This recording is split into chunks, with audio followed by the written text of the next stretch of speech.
Hello and नमस्कार। You should know के इस एपिसोड में आपका स्वागत है।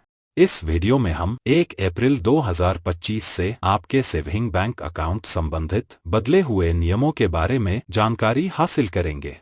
सबसे पहले बात करते हैं सेविंग अकाउंट डिपॉजिट तथा विड्रॉ लिमिट की।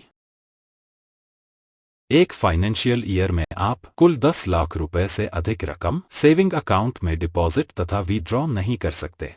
यह लिमिट आपके सभी सेविंग अकाउंट्स को मिलाकर होती है, यानी अगर आपके पास एक से ज्यादा सेविंग अकाउंट हैं तो उनकी कुल डिपॉजिट तथा विड्रॉ राशि 10 लाख से अधिक नहीं होनी चाहिए।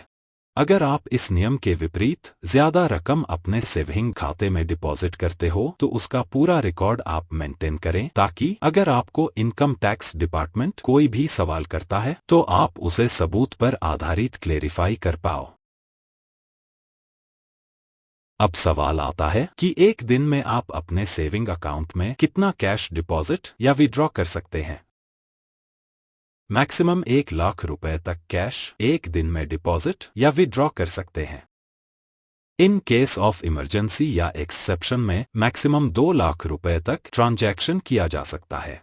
सीनियर सिटीजन के लिए यह लिमिट 5 लाख रुपए तक है। अगर आप इस नियम के विपरीत ज्यादा रकम अपने सेविंग खाते में डिपॉजिट करते हो तो उसका पूरा रिकॉर्ड आप मेंटेन करें, ताकि अगर आपको इनकम टैक्स डिपार्टमेंट कोई भी सवाल करता है तो आप उसे सबूत पर आधारित क्लेरिफाई कर पाओ।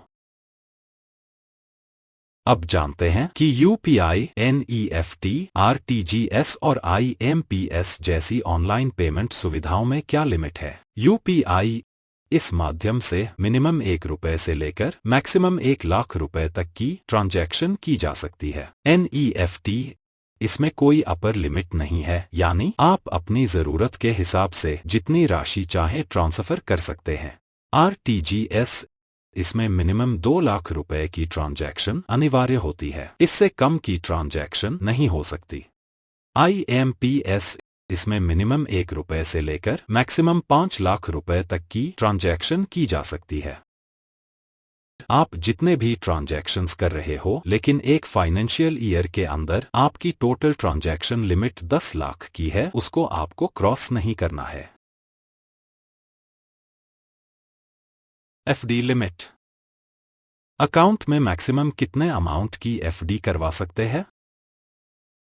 जो लोग आईटीआर फाइल नहीं करते हैं वो केवल सेविंग अकाउंट में 10 लाख तक की रकम डिपॉजिट करके ही उसकी एफडी करवा सकते हैं। अगर आपके सेविंग अकाउंट में पहले से पैसा पड़ा हुआ है तो आप उसकी एफडी करवा सकते हो, जितने अमाउंट चाहे उतने की करा सकते हो। यदि आप 10 लाख रुपए से अधिक की एफडी करना चाहते हैं तो आपको पहले से आईटीआर फाइल करना जरूरी होगा। जो लोग आईटीआर फाइल करते हैं वो 10 लाख से ज्यादा अमाउंट डिपॉजिट करके भी एफडी कर सकते हैं। अगर आप बिजनेस करते हैं तो यह जानना जरूरी है कि आप अपने सेविंग अकाउंट में बिजनेस की अर्निंग डिपॉजिट नहीं कर सकते। अगर आप इसके विपरीत अपने बिजनेस अर्निंग्स सेविंग अकाउंट में डिपॉजिट करते हो तब आपके ऊपर भारी पेनल्टी लग सकती है। बिजनेस ट्रांजैक्शंस के लिए करंट अकाउंट होना अनिवार्य है।